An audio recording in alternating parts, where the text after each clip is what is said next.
Hello दोस्तों, स्वागत है आपका आपके अपने यूट्यूब चैनल स्टडी विथ एजे में। इसमें आज की वीडियो में मैं आप लोगों के लिए लेकर के आया हूं वार्षिक परीक्षा 2024 कक्षा 7वीं। आपके गणित का जो पेपर होने वाला है दोस्तों 28 फरवरी को। 27 फरवरी से आपकी परीक्षा चालू है। 27 फरवरी को हिंदी का पेपर है आपका, और 28 फरवरी को आपका गणित का पेपर होने वाला है, मैथ्स का पेपर है। तो उस पेपर में किस प्रकार के प्रश्न आएंगे, कैसे सवाल आएंगे आपके परीक्षा में, कैसे उनको हल करना है, ये सारी चीज़ें आज की इस वीडियो में हम देखेंगे दोस्तों। काफ़ी इंपॉर्टेंट वीडियो होने वाली है, तो आप वीडियो को अंत तक जरूर देखना। पूरे 24 प्रश्न आएंगे आपके इसमें, और 60 नंबर का आपका ये पेपर होगा दोस्तों। पूरे 24 प्रश्न कैसे हल करने हैं, विकल्प वाले प्रश्न कैसे होंगे, क्या क्या चीज़ें आपको पूछी जाएगी परीक्षा में, सारी चीज़ें आज की इस वीडियो में हम देखते हैं। तो वीडियो में अंत तक बने रहिएगा दोस्तों। आइए देखते हैं। सबसे पहले वैकल्पिक प्रश्न पूछेंगे आपसे, जो प्रश्न क्रमांक 1 से लेकर 10 तक होंगे, जो आपके एक एक नंबर का प्रश्न होगा दोस्तों। 10 प्रश्न तक आपके एक एक नंबर के प्रश्न आएंगे। उसमें कैसे प्रश्न आ रहे हैं वो सारी चीज़ें देखते हैं। और दोस्तों आपकी हिंदी, अंग्रेजी, विज्ञान, सामाजिक विज्ञान, संस्कृत, इसके पेपर चैनल पे मैंने डाल दिया है, तो उनको चैनल पे जा करके आप अवश्य देखें और समझें कि कैसे उनसे प्रश्न बनेंगे। काफ़ी इंपॉर्टेंट वीडियो हैं सारे, और दो दो तीन तीन वीडियो मैंने एक एक सब्जेक्ट की डाला है, तो उन सभी वीडियो को देखें। गणित के भी आपके 3-4 वीडियो डले हैं चैनल पे, तो उन सभी को देखें दोस्तों। पेपर से पहले इन्हें सारा आप पूरा अच्छे से कंप्लीट देख लीजिए।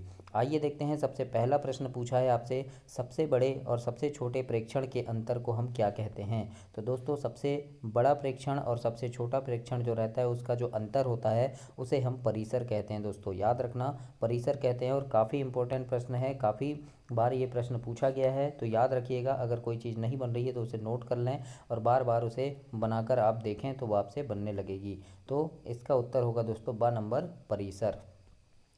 प्रश्न नंबर 2 है, इसमें पूछा है इनमें से कौन सा चर नहीं है। तो चर कौन सा नहीं है दोस्तों, तो 6 नहीं है। देखो चर क्या होते हैं, ए बी सी, है ना। तो देखो A B C X Y Z ये जो लिखे रहते हैं ये क्या है, चर हैं। और जो अंक हैं वो अचर हैं, है ना। तो चर कौन सा नहीं है, तो ये 6 जो लिखा है, स नंबर का उत्तर आपका सही हो जाएगा, जिसमें ये पूछा है कि चर नहीं है। और याद रखना, कई बार प्रश्न जो आता है नहीं है में बहुत कन्फ्यूजन हो जाता है, तो इसे बहुत अच्छे से पढ़िएगा आप। प्रश्न नंबर 3 है, वह त्रिभुज जिसकी तीनों भुजाएं समान लंबाई की होती है क्या कहलाता है। तो तीनों भुजाएं जो जिसकी समान लंबाई होती है दोस्तों, समबाहु त्रिभुज उसे हम कहते हैं। याद रखना, समबाहु कहते हैं, समद्विबाहु नहीं आएगा, विषम बाहु भी नहीं आएगा। इसमें क्या आएगा, समबाहु। बाहु यानी भुजा, और सम यानी समान, यानी जिसकी तीनों भुजाएं समान होगी उसे हम समबाहु त्रिभुज कहेंगे। अ नंबर इसमें आपका सही उत्तर होगा। प्रश्न नंबर 4 है, जिस मूल्य पर कोई वस्तु खरीदते हैं उसे उस वस्तु का हम क्या कहते हैं। तो उसे हम क्रय मूल्य कहते हैं, है ना। क्रय करना मतलब खरीदना, और जिसे हम बेचते हैं तो वो विक्रय मूल्य कहलाता है दोस्तों। और जो वस्तु पर लिखा रहता है वो अंकित मूल्य कहलाता है, याद रखिएगा। तो इस प्रकार से यहाँ से आपके 2-3 प्रश्न क्लियर होते हैं। तो ये इन सारी चीज़ों को याद रखना, कोई भी चीज़ पूछे उसे काफ़ी अच्छे से पढ़िएगा, 2 बार प्रश्न को पढ़िएगा और समझिएगा, गलत करके नहीं आना है दोस्तों। एक एक नंबर आपके बहुत ज़्यादा कीमती हैं, और इस वीडियो से आपके काफ़ी अच्छे प्रश्न क्लियर हो जाएंगे और समझ में भी आ जाएंगे किस प्रकार से उन्हें सॉल्व करना है। ये सारी चीज़ें हम इस वीडियो में देख लेंगे।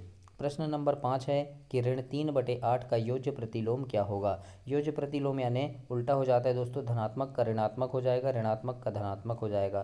तो ये ऋण 3/8 है, तो इसका हो जाएगा 3/8, जो आपका द नंबर में लिखा है। तो ये आपका सही उत्तर होगा, है ना। ऋण 3/8 का योज्य प्रतिलोम क्या होगा, 3/8 हो जाएगा। तो इस प्रकार से आप इसे कंप्लीट करेंगे। प्रश्न नंबर 5, तो योज्य प्रतिलोम से प्रश्न जरूर बनते हैं दोस्तों, है ना। आपके समबाहु त्रिभुज, त्रिभुज वाले प्रश्न आते हैं, माध्यिका आती है, परिसर आते हैं। तो इन प्रश्नों को आप जरूर से देखिएगा। काफ़ी इंपॉर्टेंट वीडियो होने वाली है ये आपकी। 28 फरवरी का पेपर आपका बहुत अच्छा जाएगा दोस्तों। वीडियो में पूरा देखें किस प्रकार से सॉल्व करना है, अगर ऐसे गणित आ जाए तो। और इसमें काफ़ी इंपॉर्टेंट प्रश्न सवाल हैं आपके पार्ट से लिए गए। प्रश्न नंबर 6 में देखते हैं, रेखा के समांतर एक रेखा खींचने के लिए समान खालिस्तान की अवधारणा का उपयोग हम करते हैं। तो समान एकांतर कोण की अवधारणा का उपयोग हमको करना पड़ता है। तो इसका उत्तर हो जाएगा एकांतर कोण, ब नंबर आपका इसमें सही उत्तर होगा। प्रश्न नंबर 7 है कि किसी भी बंद आकृति के चारों ओर की लंबाई उसकी खालिस्तान कहलाती है। तो वो परिमाप कहलाती है। कोई भी बंद आकृति है इस प्रकार से, उसके चारों ओर की ये जो लंबाई है, घेरा मतलब दोस्तों, तो इसे हम क्या कहते हैं, परिमाप कहते हैं। और अगर अंदर का पूछे ये, तो अंदर का जो रहता है उसे हम क्षेत्रफल कहते हैं, है ना। जैसे कमरा है, कमरे के बाहर अगर दीवार के बाहर बाहर आप नाप रहे हैं तो उसे हम परिमाप कहेंगे, और अगर अंदर से नापेंगे तो उसे क्षेत्रफल कहेंगे। सीधी सी भाषा में आप इसे समझ सकते हैं। तो इस प्रकार से आप इसे समझ लीजिए। परी यानी चारों ओर बाहर का, है ना, और माप यानी मापना, यानी बाहर से नापेंगे तो क्या कहलाएगा, वो परिमाप कहलाएगा। तो इस प्रकार से प्रश्न 7 का उत्तर लिखेंगे आप। इसके बाद प्रश्न नंबर 8 में लिखा है दोस्तों, 9p² धन 17q ऋण 65, इस व्यंजक में q का गुणांक क्या होगा। तो q का गुणा किसके साथ है, देखो 17 के साथ है, तो इसलिए q का गुणांक क्या होगा, 17 होगा। इसलिए सा नंबर इसमें आपका सही उत्तर है ना। जैसे कोई भी चिन्ह नहीं लगा है इन दोनों के बीच में, इसका मतलब कौन सा चिन्ह है, q और 17 के बीच में गुणा का चिन्ह है। तो याद रखना हमेशा इस प्रकार से गुणा का चिन्ह रहता है। अगर 17x लिखा है तो 17 और x के बीच गुणा का चिन्ह है, लेकिन हम यहाँ नहीं लगाए तो इसको 17x हम लिखेंगे। तो इसके बीच में क्या है, देखो 17 यानी q का गुणांक क्या है, यानी किसके साथ गुणा हुआ है, 17 के साथ। तो इस प्रकार से भी प्रश्न बनते हैं। काफ़ी ज़्यादा महत्वपूर्ण प्रश्न हैं। तो सारी चीज़ों को देखिए, और अगर कोई चीज़ समझ नहीं आ रही है तो कमेंट बॉक्स में कमेंट करके आप मुझे ज़रूर बता सकते हैं दोस्तों, मैं उसे आपको सॉल्व करके दूंगा। और ऐसी 2-3-4 वीडियो चैनल पर डली है, तो चैनल को सब्सक्राइब करके उन वीडियोज़ को देखें, ताकि आपका पेपर काफ़ी अच्छा बने। और सारे विषय की वीडियो चैनल पर मैंने आपके डाल दिया है, तो उन सारे विषय को देखें। कहीं ना कहीं से आपके बहुत ज़्यादा इंपॉर्टेंट प्रश्न फंसेंगे, उसमें काफ़ी प्रश्न बहुत महत्वपूर्ण हैं। 9वां नंबर का प्रश्न है, 25 का वर्ग लिखने आया है ना, तो 25 गुणा 25 हम करेंगे तो 625 हमारा उत्तर आएगा। द नंबर आपका इसमें सही उत्तर होगा। 10वां नंबर का प्रश्न है दोस्तों, यदि विक्रय मूल्य वस्तु के क्रय मूल्य से अधिक हो तो क्या होता है। तो लाभ होगा, है ना, यानी आपने जो बेचा है वो खरीदने क्रय करने से अधिक में आपने बेचा है ना, तो क्या होगा, आपको लाभ होगा। तो अ नंबर इसमें सही उत्तर होगा।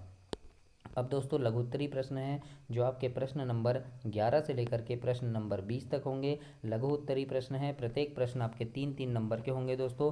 काफ़ी अच्छे से इन्हें हल कीजिएगा, और बहुत अच्छे प्रश्न हैं, समीकरण से प्रश्न बनेंगे आपके। तो किस प्रकार से इसको हल करना है ये देखते हैं। देखो लिखा है 3n ऋण 2 बराबर 46, है ना। तो इसे आपको हल करना है इस समीकरण को। तो मैं यहाँ पे दिखा भी दे रहा हूँ, यहाँ पर जैसे हल है, अगर यहाँ समझ नहीं आ रहा तो मैं आपको बता रहा हूँ किस प्रकार से करेंगे। जैसे 3n ऋण 2 बराबर 46 लिखा है ना, तो 3n बराबर क्या हो जाएगा, 2 को हम पक्षांतर कर देंगे, तो ये 46 ऋण 2 है, इस तरफ जाएगा तो धन 2 हो जाएगा। आपने स्कूल में भी ऐसे किए होंगे। तो 3n बराबर क्या हो जाएगा, 46 और 2 जोड़े हमने तो 48 हो गया। तो n बराबर क्या हो गया दोस्तों, तो जो 3n है वो इस साइड 48, और ये 3 नीचे आ जाएगा इधर, है ना, तो भाग दे देंगे हम। तो 3 एकम 3, और 3 का गुणा करेंगे हम 16 बार, तो 16 तिया क्या होता है, 48। तो n बराबर क्या आ जाएगा, 16। तो यही आपका उत्तर है। तो इस प्रकार से आपको ऐसे हल करना है। अगर आपसे नहीं बन रहा है तो पेपर पेन में आप नोट कर लीजिए या स्क्रीनशॉट ले लीजिए, क्योंकि गणित है, बार बार आप बनाएंगे तो ही बनेगा दोस्तों, देखने से नहीं बनेगा। और अगर नहीं बनता है ऐसा तो आप नोट कर लीजिए और समझ लीजिए कि किस प्रकार से मैंने यहाँ किया है। और अगर कोई चीज़ छूट जा रही है तो कमेंट करके बताइएगा, मैं उसे भी कंप्लीट करूँगा। तो काफ़ी अच्छे प्रश्न है दोस्तों, इसमें समीकरण दिया हुआ है, और समीकरण आपके प्रश्न में आएगा ज़रूर।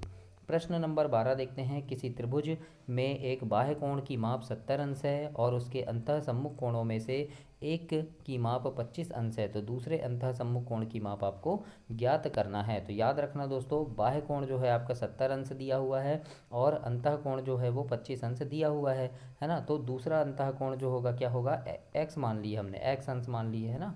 तो अब हम क्या करेंगे, देखो, तो इस सूत्र लगाएंगे कि दोनों अंतः सम्मुख कोणों का योग बराबर होता है बाह्य कोण, है ना। तो दोनों अंतः सम्मुख कोण क्या है आपके, एक तो हमने x मान लिया और एक 25 अंश है ना। तो दोनों को क्या करेंगे, हम योग करेंगे। तो x अंश धन 25 अंश बराबर क्या हो जाएगा, बाह्य कोण है आपका 70 अंश, है ना, दिया हुआ है। तो इस प्रकार से तो x बराबर क्या हो जाएगा, तो 70 में आप 25 को घटा देंगे, 25 इस साइड आएगा तो ऋण में आ जाएगा, और 70 में 25 को घटाएंगे तो कितना आएगा दोस्तों, 45 अंश आएगा।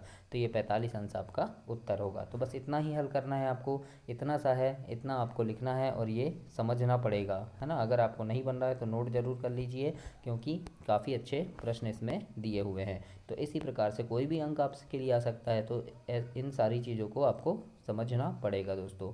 प्रश्न नंबर 13 है, इसमें लिखा है एक त्रिभुज के दो कोण 30 अंश और 80 अंश है, इस त्रिभुज का तीसरा कोण ज्ञात कीजिए। तो हम मान लेंगे कि हल में लिखेंगे कि माना कि तीसरा कोण x है ना, और हमको पता है कि त्रिभुज के तीनों अंतः कोणों का योग बराबर 180 अंश होता है। तो देखो, एक 30 अंश दिया है, दूसरा हमको 80 अंश दिया है, यानी योग करना है ना, तो 30 अंश धन 80 अंश धन हमने क्या माना है, x माना है, तो x अंश बराबर 180 अंश हो गया, ये है ना, तीनों का कोण योग क्या होता है 180 अंश, तो बराबर 180 अंश हुआ।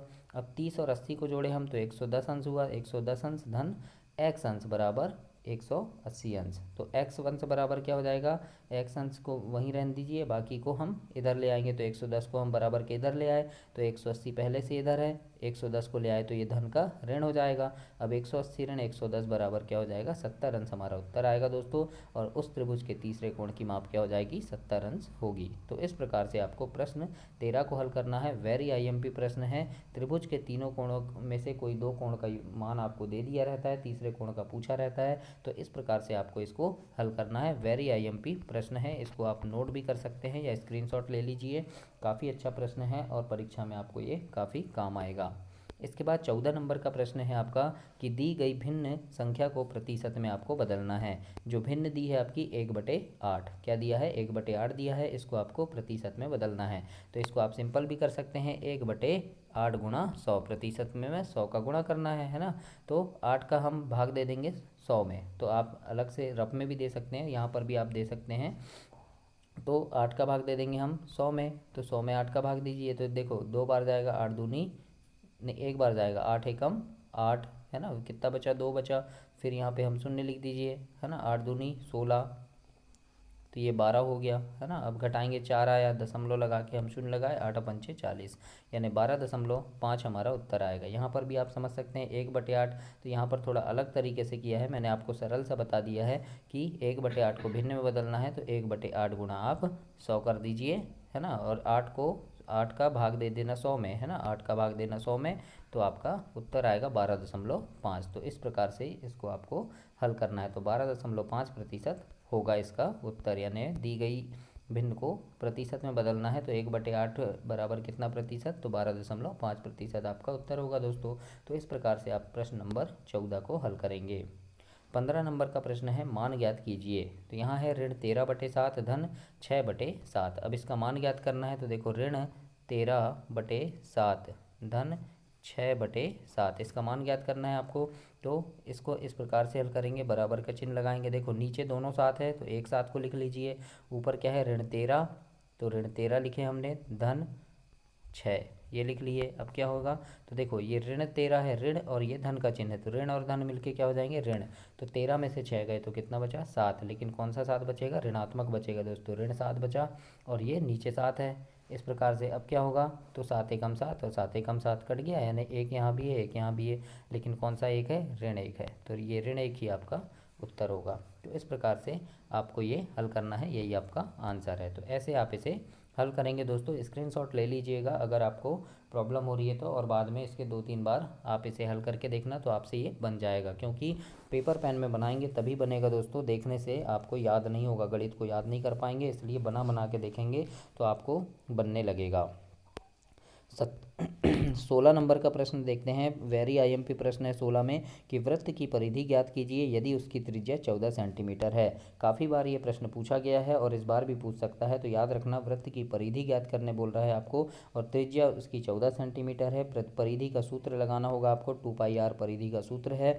तो इस प्रकार से लिखना कि दिया है ना, वृत्त की त्रिज्या बराबर आर से हम मानते हैं ना, वृत्त की त्रिज्या आर बराबर कितना है 14 सेंटीमीटर दिया है, और वृत्त की परिधि होती है 2πr। तो अब हम सूत्र लगा देंगे इसमें 2πr का, है ना, तो 2πr जैसे हमने सूत्र लगाया 2πr, है ना, तो ये क्या हुआ, वृत्त की परिधि का सूत्र है।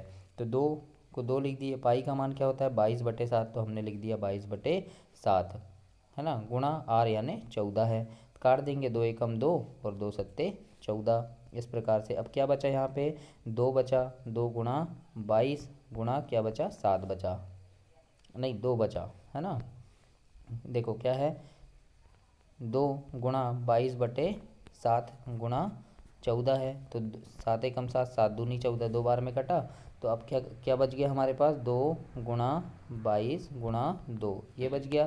तो देखो 2 22 कितना हो गया 44, और 44 गुणा 2 करेंगे तो 88 सेंटीमीटर, यही हमारा उत्तर आएगा।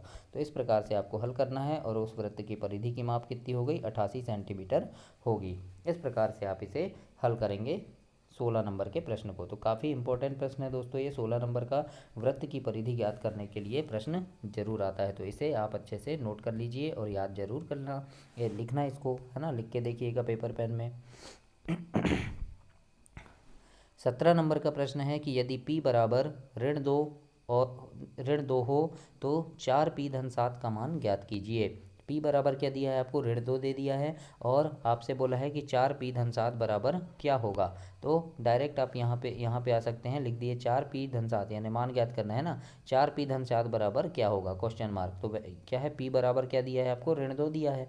तो हम 4p-7 है, तो p की जगह हमको ऋण 2 रखना है।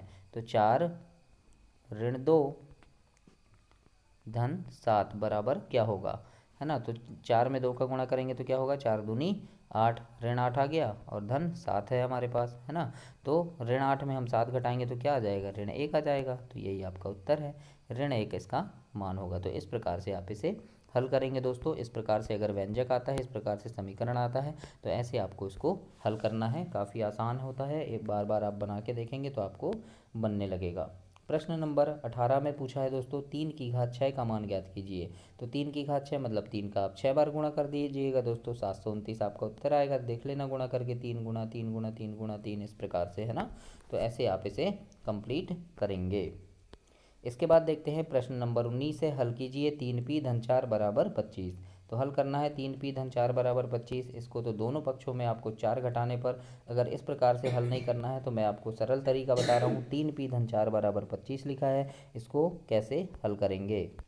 इसको हल करने का एक आसान तरीका है, 3p-4 बराबर 25 है ना। तो 3p बराबर क्या हो जाएगा, तो यहाँ पे 25, 4 को हम इस तरफ ले आएंगे तो ऋण 4 ये हो जाएगा, है ना। अब क्या हो जाएगा, 3p बराबर 25 में 4 घटाएंगे दोस्तों तो 21 बचा।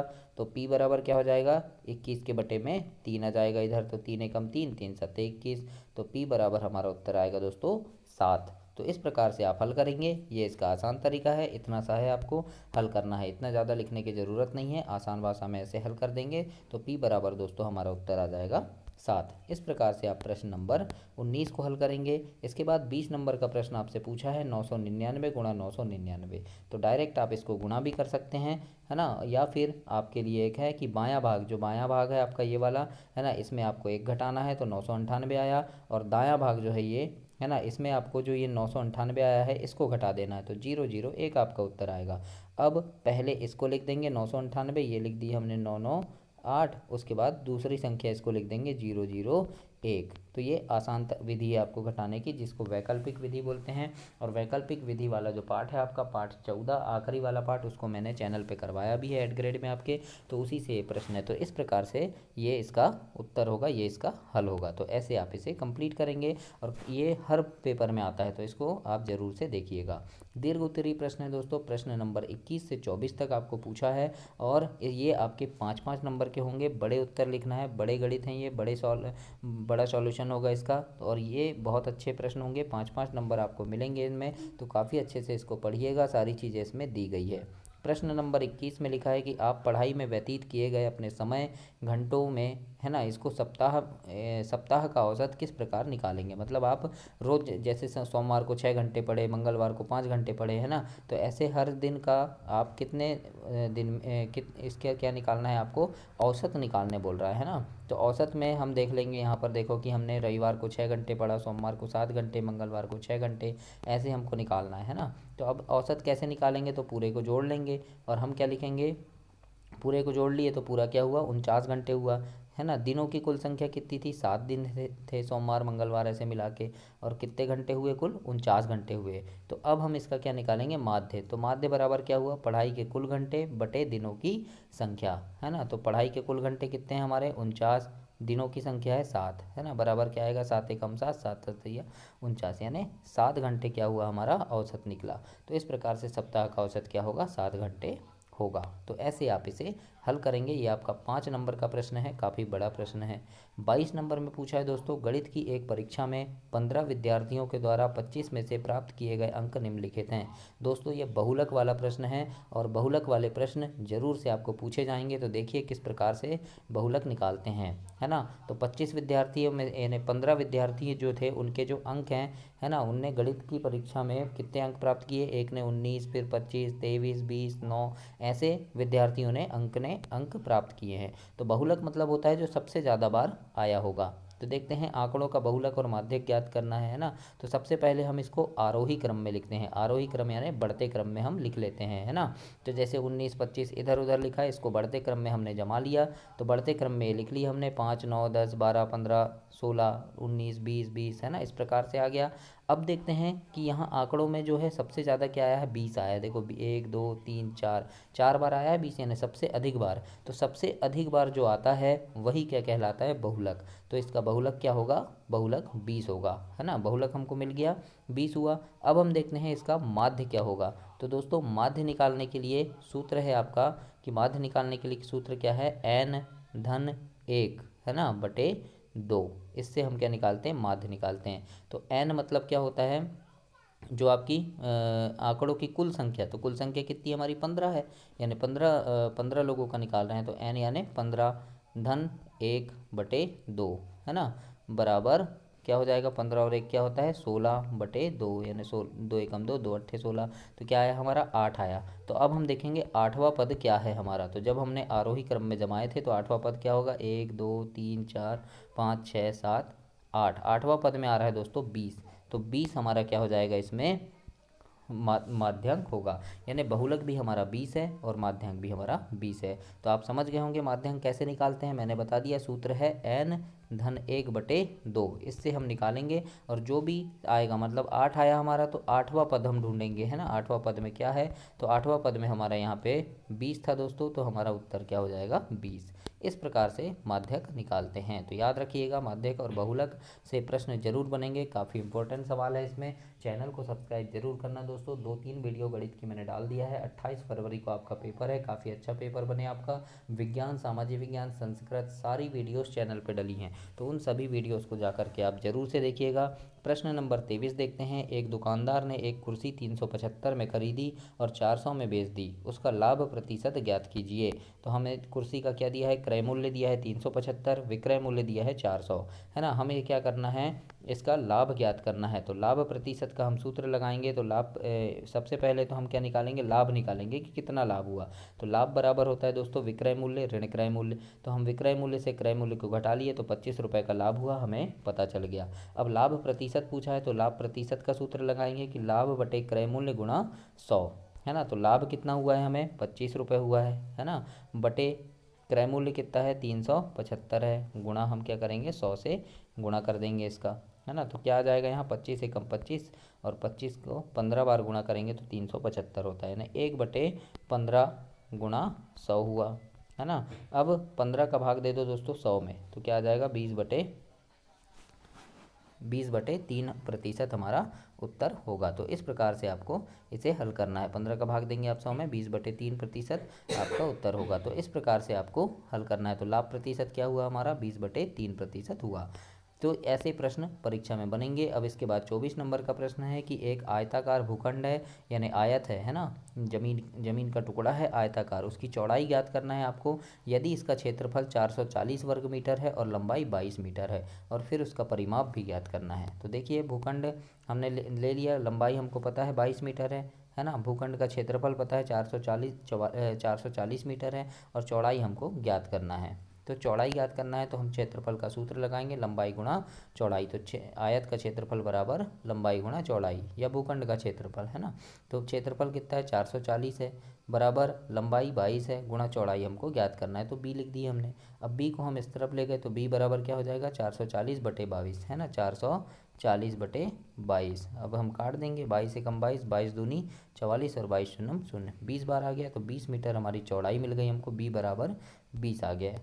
20 मीटर चौड़ाई मिल गई। अब हम क्या करेंगे, अब इसका परिमाप निकालेंगे। तो 20 हमको चौड़ाई भी मिल गई है और लंबाई भी हमको पता है, परिमाप निकाल लेंगे। भूखंड का परिमाप बराबर हो जाएगा 2 गुणा लंबाई धन चौड़ाई।